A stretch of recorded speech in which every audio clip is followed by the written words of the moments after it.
Apa kabar Pak? Presiden, ya, ya. Baru sempat mampir Pak, baru keliling Pak. Saya lihat aja Pak. Ini powernya dari mana?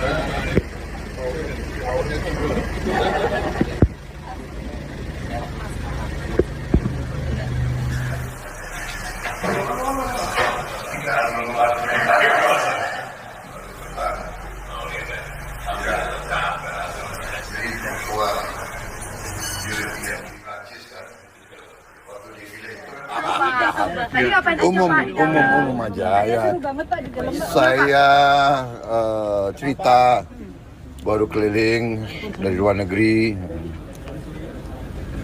Iya, beliau juga mengikuti rupanya ya. Ya saya ceritakan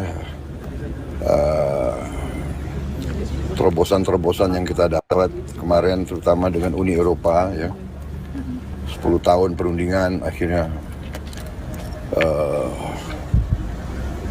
tembus. Kemudian saya ceritakan pertemuan-pertemuan di Brazil, BRICS, kemudian juga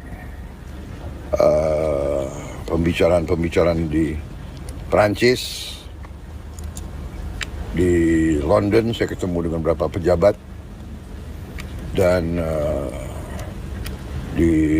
dengan Presiden Trump. Ya alhamdulillah dapat hasil-hasil yang lumayan, yang cukup bagus. Saya juga mampir di Belarus.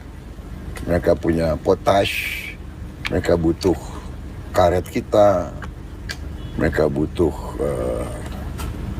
banyak komoditas kita. Dan ternyata harga coklat dunia lagi sangat tinggi, dan banyak berharap coklat dari kita. Tapi kita juga harus segera pembibitan baru, peremajaan baru. Ini kita sudah akan lakukan karena ternyata harga coklat naiknya sangat signifikan di dunia, karena rupanya di Amerika Latin dan di Afrika mungkin ada wabah yang merusak banyak pohon-pohon coklat di Amerika Latin dan di Afrika. Saya kira itu yang saya ceritakan ya. Respon dari Pak Jokowi bagaimana, Pak? Ya saya kira karena beliau juga mengikuti, dan sebagian itu juga beliau yang rintis ya, seperti perundingan dengan Uni Eropa kan sudah berjalan 10 tahun. Jadi beliau ngerti itu alotnya bagaimana. Tapi ya dengan kita lihat situasi global yang tidak menentu sekarang, baik Uni Eropa dan Indonesia ya berkepentingan untuk selesaikan dengan waktu cepat. Dan alhamdulillah, dan bagi saya ini kehormatan bagi Indonesia. Kenapa? Saya diterima di Uni Eropa hari Minggu. Bagi orang Eropa Barat terutama, tapi Eropa hari Minggu itu sakral, itu nggak boleh ada yang kerja gitu. Tapi dia mau terima saya, luar biasa. Saya diterima oleh Presiden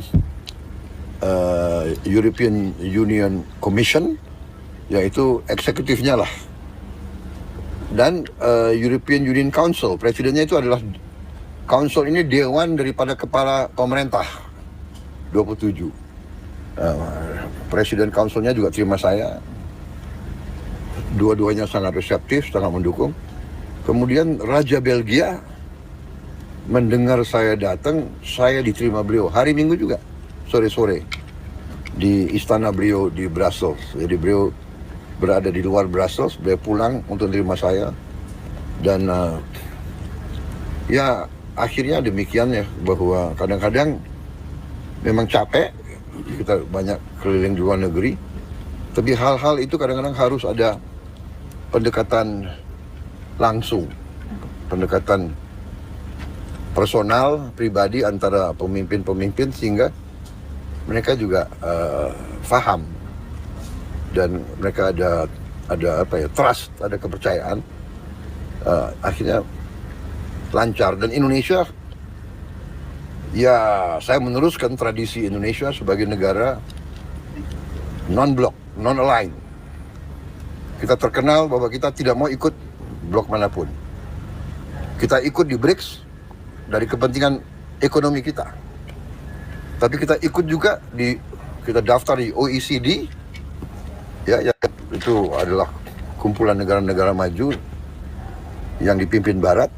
Kita juga mendaftar di CPTPP, juga dipimpin Jepang dan sebagainya. Kita ikut juga di IPEF, Indo-Pacific Economic Forum, dipimpin juga oleh negara-negara pro-Barat.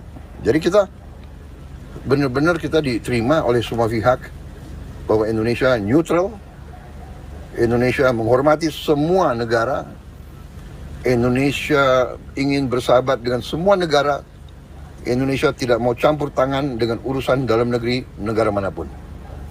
Itu, dan ini kita diterima. Ya capeknya diundang dan diminta, tolonglah Indonesia, jangan-jangan kita juga diharapkan untuk berperan lah dalam beberapa peristiwa. Pak izin. Ya, saya kira itu ya. Terkait pertemuan ini Sempat makan-makan nggak Pak di dalam tadi dijamu sama Pak Jokowi? Terima kasih ya. PSI, Pak.